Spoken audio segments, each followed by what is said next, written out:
अस्सलाम वालेकुम स्टूडेंट्स, कैसे हैं सब। आई होप सो सब ठीक होंगे और अच्छी हेल्थ में होंगे और अपनी स्टडीज पर प्रॉपर कंसंट्रेट भी कर रहे होंगे। मैं हूं आपका केमिस्ट्री टीचर ज़िशान शाह। तो आज के लेक्चर में हम कंपाउंड्स के बारे में पढ़ने जा रहे हैं। अच्छा, प्रीवियसली दिए गए लेक्चर में मैंने कंपाउंड्स के बारे में, आयनिक और कोवैलेंट कंपाउंड्स के बारे में थोड़ा सा इंट्रोडक्शन दिया, लेकिन वो मैंने वैलेंसी के लिहाज से जो है ना थोड़ा सा आपको बताया था।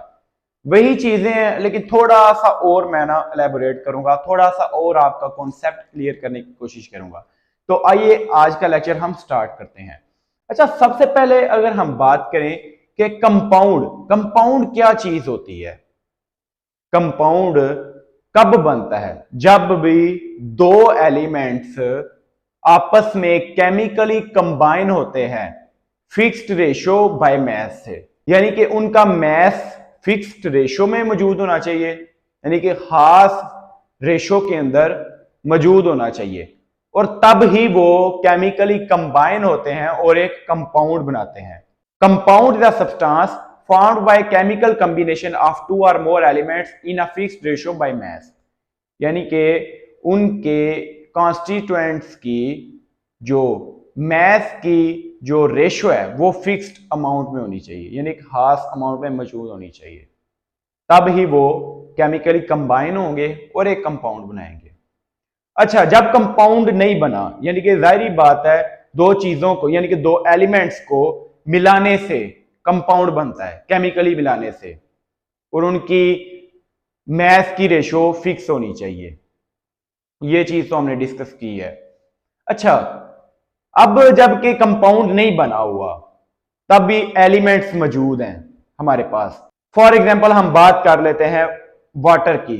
वाटर भी एक कंपाउंड ही होता है। जब वाटर नहीं बना हुआ, जब उसके एलिमेंट्स अलग-अलग मौजूद हैं, एलिमेंट्स को हम कॉन्स्टिट्यूएंट्स भी बोल सकते हैं, कॉन्स्टिट्यूएंट्स अलग-अलग मौजूद हैं हाइड्रोजन और ऑक्सीजन की फॉर्म में। अब जब हाइड्रोजन मौजूद है हमारे पास, वो कंपाउंड बनाने से पहले, यानी वाटर बनाने से पहले गैस की फॉर्म में मौजूद होता है, और ऑक्सीजन की आप बात कर लें, वो वाटर बनाने से पहले, कंपाउंड बनाने से पहले गैस की फॉर्म में मौजूद होता है। और जब हम इनको फिक्स्ड रेशो बाय मास से केमिकली कंबाइन कर देते हैं तो ये वाटर बनाते हैं। वाटर एक लिक्विड होता है, यानी कि जब हम कंपाउंड को बनाते हैं, कोई भी दो या दो से ज्यादा कॉन्स्टिट्यूएंट्स को आपस में मिला के, तो जो कॉन्स्टिट्यूएंट्स होते हैं वो अपनी प्रॉपर्टीज, अपनी आइडेंटिटी, अपनी पहचान को लूज कर देते हैं और एक नई प्रॉपर्टीज वाला, एक नई आइडेंटिटी वाला, एक टोटली डिफरेंट पहचान वाला एक कंपाउंड बन जाता है।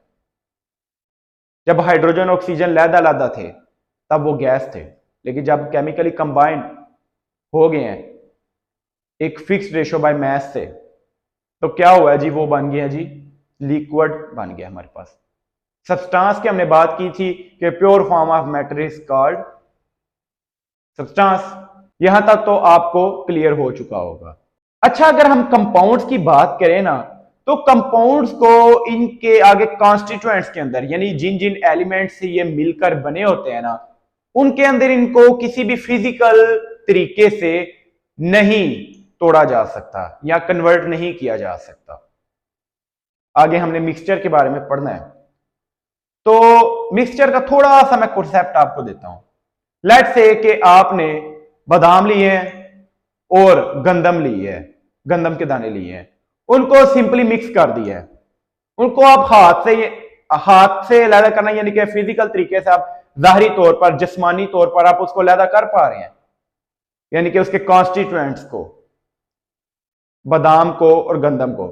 लेकिन इधर यह मामला नहीं है, इधर ये केमिकली मिक्स हुए हैं और इनको अलग करना पॉसिबल नहीं है बाय फिजिकल मीन्स। जाहिरी तौर पर हम इसको किसी भी फिजिकल तरीके से हम इसको अलग नहीं कर सकते। अब वाटर बन गया है, अब आप हाइड्रोजन और ऑक्सीजन को अलग करके दिखाएं मुझे, किसी भी फिजिकल तरीके से आप नहीं कर सकते। अच्छा, मैंने बात की थी कि कंपाउंड कैसे बनता है। कोई भी दो एलिमेंट्स अगर उनकी फिक्स्ड रेशो बाय मास में अगर वो मौजूद हैं, उनके मास की रेशो फिक्स है, यानी कि एक खास मात्रा में, खास परसेंटेज में आपके पास मौजूद हैं, और उनको आपने केमिकली कंबाइन कर दिया है, तो कंपाउंड बन जाएगा।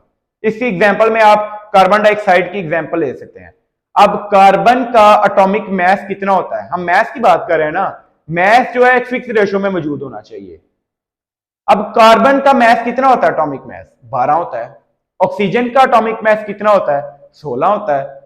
अब कार्बन डाइऑक्साइड है, यानी कि डाई का मतलब दो, यानी कि ऑक्सीजन दो मौजूद है हमारे पास, ऑक्साइड ऑक्सीजन से है, यानी कि दो ऑक्सीजन हमारे पास मौजूद है। एक ऑक्सीजन का 16 एटॉमिक मास होता है, दो का कितना हो गया, 32। इनकी सबसे पहले आप इसको लिखेंगे 12 और 32 की फॉर्म में। आप रेशो का साइन जो है ना बीच में लगाएंगे, और इसकी जो रेशो निकलेगी वो होगी 3/8, 3:8। तो ये कार्बन डाइऑक्साइड की मिसाल है, यानी कि इस रेशो से अगर हम इनको मिलाएं तो क्या बनेगी, कार्बन डाइऑक्साइड मिलेगी। आगे अगर आप बात करें वाटर की, हाइड्रोजन का एटॉमिक मास 1 होता है और 2 हाइड्रोजन है वाटर के अंदर होते हैं, तो 2 का 2 हो जाएगा फिर। और आप बात कर लें ऑक्सीजन की, ऑक्सीजन का अगेन 16 एटॉमिक मास होता है। अब 2:16, इसको सबसे पहले आप इस फॉर्म में लिखेंगे, और जब इसकी रेशो निकलेगी तो वो होगी 1:8। यानी कि अगर हम ऑक्सीजन और हाइड्रोजन को मिला के वाटर बनाना चाहते हैं तो हम इनके कॉन्स्टिट्यूएंट्स को, इनके एलिमेंट्स को इस रेशो यानी कि 1:8 की फॉर्म में हम इनको केमिकली कंबाइन करेंगे और हमें क्या मिलेगा, कंपाउंड मिलेगा। डियर स्टूडेंट, ये कितना इजी है, बहुत इजी है। अगर आप इसको अंडरस्टैंड करने की कोशिश करें, मैं बहुत ही सिंपल वर्ड जो है ना यूज करने की कोशिश कर रहा हूं ताकि आपको इजीली समझ आ जाए। डियर स्टूडेंट, मेरे प्यारे बच्चों, अगर हम कंपाउंड्स की टाइप्स के बारे में अगर हम पढ़ना चाहें तो इसकी 2 इकसाम होती हैं। There are 2 types of compound. First one is ionic compound and second one is covalent compound. अच्छा, आयनिक कंपाउंड्स क्या होते हैं? ऐसे कंपाउंड्स जिनके एटम्स के दरमियान आयनिक बॉन्ड होता है। जब भी एटम्स आयनिक बॉन्ड से मिल जाते हैं और आयनिक कंपाउंड बनाते हैं तो तब वो आयंस के अंदर कन्वर्ट हो जाते हैं। ये मैंने पिछले लेक्चर में क्लियर नहीं था किया, वो थोड़ी सी ज्यादा लंबी हो जानी थी, इसलिए मैंने इसको इस लेक्चर के अंदर कवर करना है।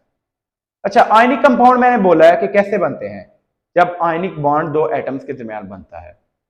और आयनिक बॉन्ड कैसे बनता है? जब एक एटम अपने वैलेंस शेल से इलेक्ट्रॉन्स कंप्लीटली ट्रांसफर कर देता है किसी दूसरे एलिमेंट के वैलेंस शेल के साथ, तो क्या बनता है जी? आयनिक बॉन्ड बनता है। अब मिसाल ले लें सोडियम की और क्लोरीन की, ये दोनों मिलकर सोडियम क्लोराइड बनाते हैं। अब सोडियम के वैलेंस शेल के अंदर एक इलेक्ट्रॉन होता है डियर स्टूडेंट्स, और क्लोरीन के वैलेंस शेल के अंदर कितने इलेक्ट्रॉन्स होते हैं? 7 होते हैं। और मैंने आपको वैलेंसी वाले टॉपिक के अंदर यह चीज क्लियर करवाई थी कि हर एलिमेंट चाहता है कि उसका ऑक्टेट कंप्लीट होगा तभी वो स्टेबल होगा। समझ आई इस चीज की?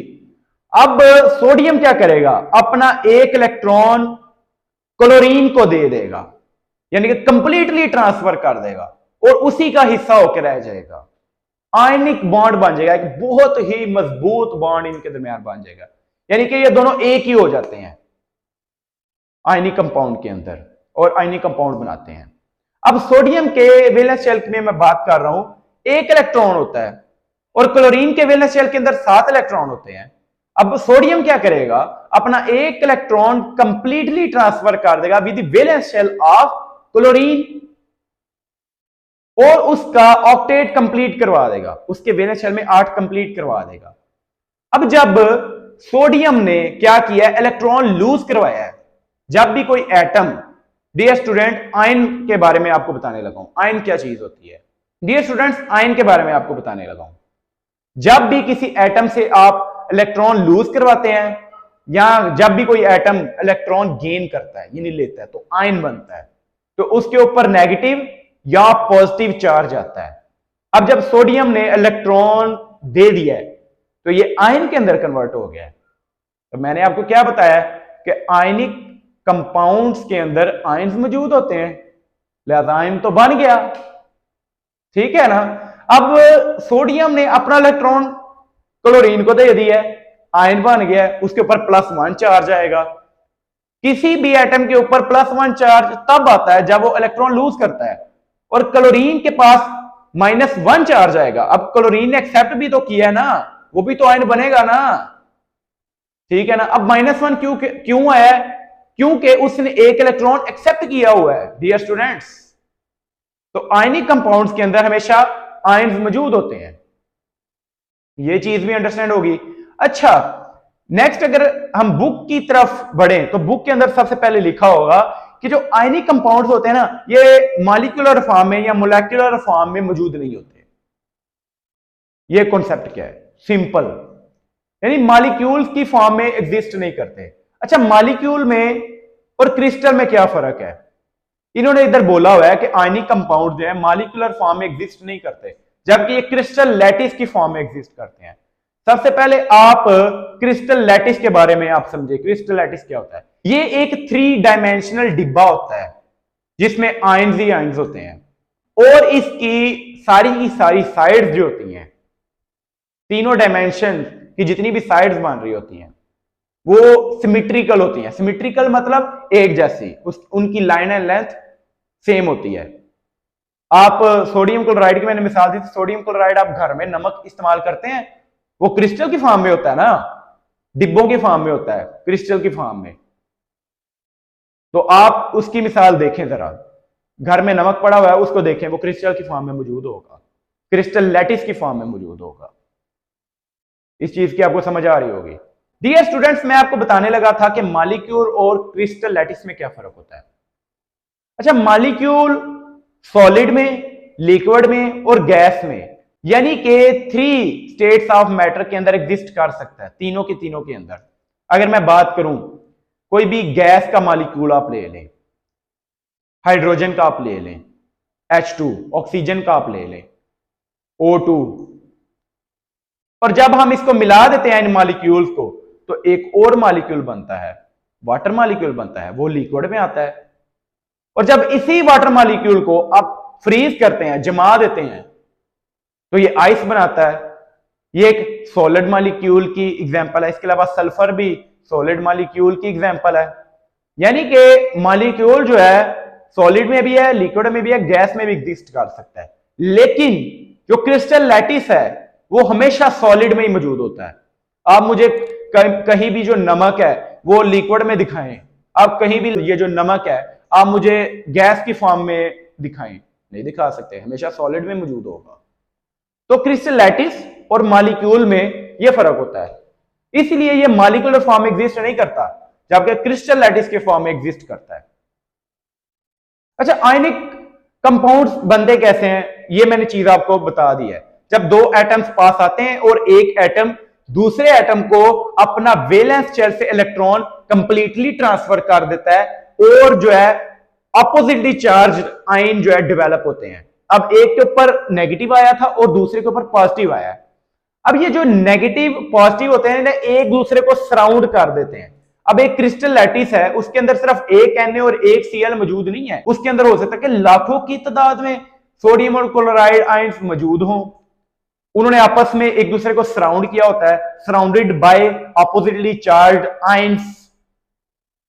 ठीक हो गया ना, ये चीज भी आपको समझ आ गई होगी।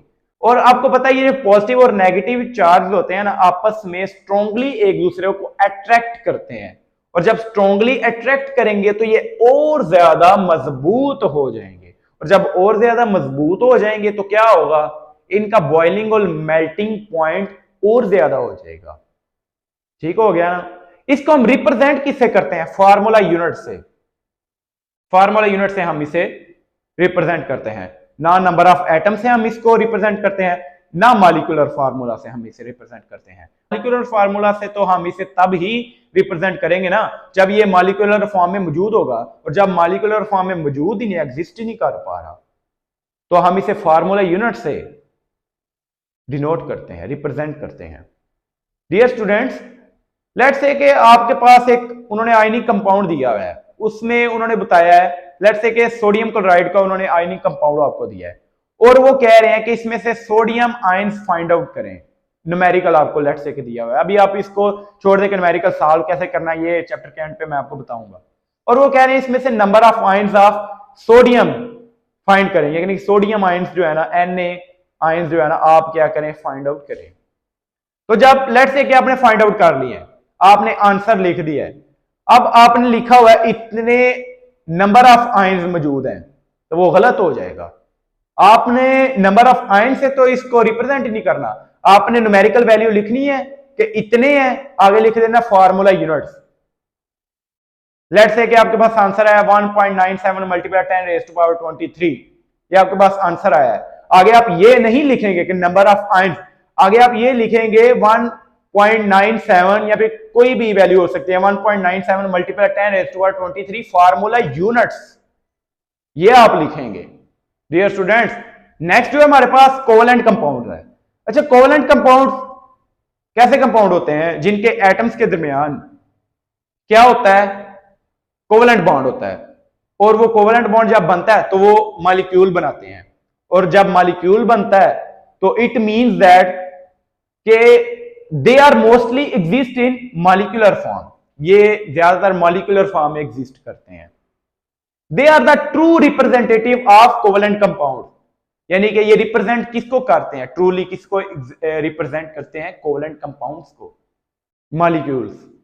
अच्छा, मॉलिक्यूल आपको पता है किस चीज से मिलकर बनते हैं, एटम से, यानी कि एटम्स आपस में मिलेंगे तो क्या बनेगा, मॉलिक्यूल बनेगा। इसको इसलिए हम रिप्रेजेंट करते हैं मॉलिक्यूलर फार्मूला से। इसकी एग्जांपल में आप आगे देख सकते हैं, वाटर है, इसके अलावा हाइड्रोक्लोरिक एसिड है, अमोनिया है, मीथेन है, सल्फ्यूरिक एसिड है। These all are the examples of covalent compounds. अच्छा, आयनिक कंपाउंड्स की मैंने आपको मिसालों के बारे में बताना था। Sodium chloride, potassium bromide, copper sulphate, these all are the examples of ionic compounds. तो आज का हमारा यही टॉपिक था। अगर तो आपको किसी चीज की समझ नहीं आई तो आप जरूर पूछिए। मिलते हैं अगली वीडियो में, तब तक के लिए अल्लाह हाफिज, अस्सलाम वालेकुम।